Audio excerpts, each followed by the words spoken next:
Alors, c'est quoi Ashura? C'est le 10e jour du premier mois du calendrier islamique, le mois Muharram qui veut dire le mois sacré.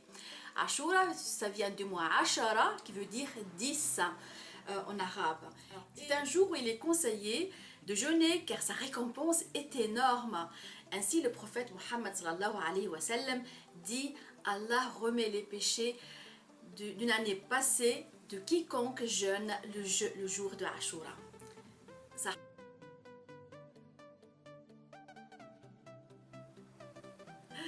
Alors, l'origine de Ashura remonte à une tradition juive. En effet, en l'an 622, le prophète sallallahu alayhi wa sallam croisa à Médine un groupe de juifs qui jeûnaient et qui ne travaillaient pas. Alors, il leur demanda les raisons pour lesquelles ils jeûnaient. Alors, ils répondirent que c'était pour Allah qui a sauvé Moïse de Pharaon. Alors, le prophète a dit nous sommes plus dignes de se réclamer de Moïse que.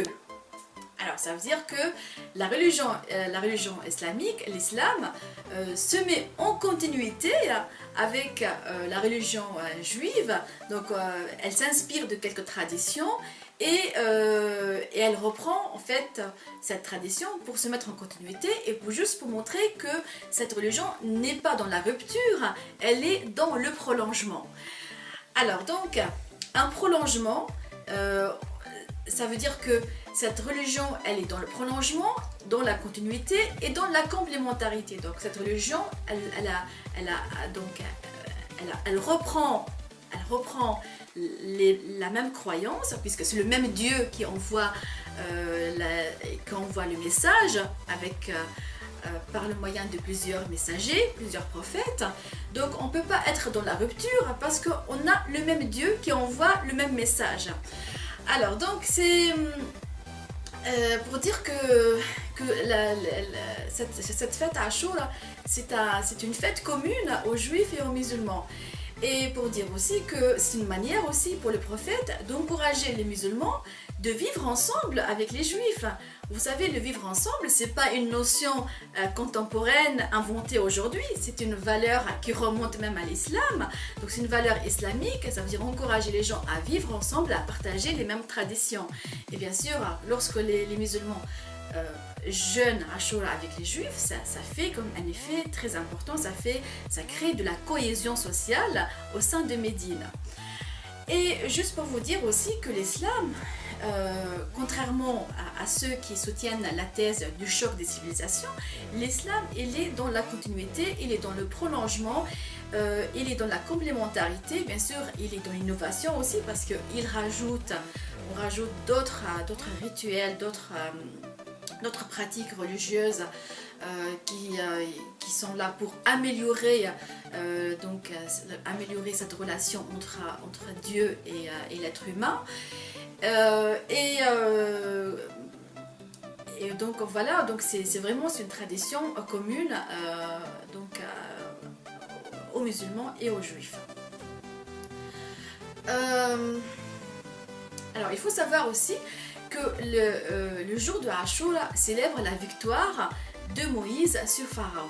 C'est le jour où Pharaon meurt noyé sous les vagues de la mer Rouge, et Moïse va donc traverse la mer Rouge avec son peuple. Alors comment ça se passe? Donc Moïse est menacé par l'armée de Pharaon, donc Moïse prend la fuite, et bien sûr il ne prend pas seul la fuite, il va prendre avec lui son peuple, son groupe qui a cru dans sa prophétie. Et après, donc, ils arrivent devant la mer Rouge, donc derrière il y a l'armée de Pharaon, et devant il y a la mer Rouge. Alors qu'est-ce qu'on fait? C'est une situation horrible. Et bien sûr, est-ce que Moïse a perdu espoir? Est-ce que Moïse il s'est dit c'est fini, on va mourir ici? Ben non, il a toujours espéré une intervention divine et qui va accomplir le miracle. Donc Dieu dit à Moïse, frappez la mer par votre bâton, et voilà, donc il frappe la mer, et la mer qui se fond en 12 chemins et avec des vagues sous forme de montagnes. Donc vous vous rendez compte, c'est incroyable, mais ça pourrait se faire lorsqu'on on a la foi. Si on a beaucoup de foi, si on a vraiment la foi, ben, des miracles pourront s'accomplir.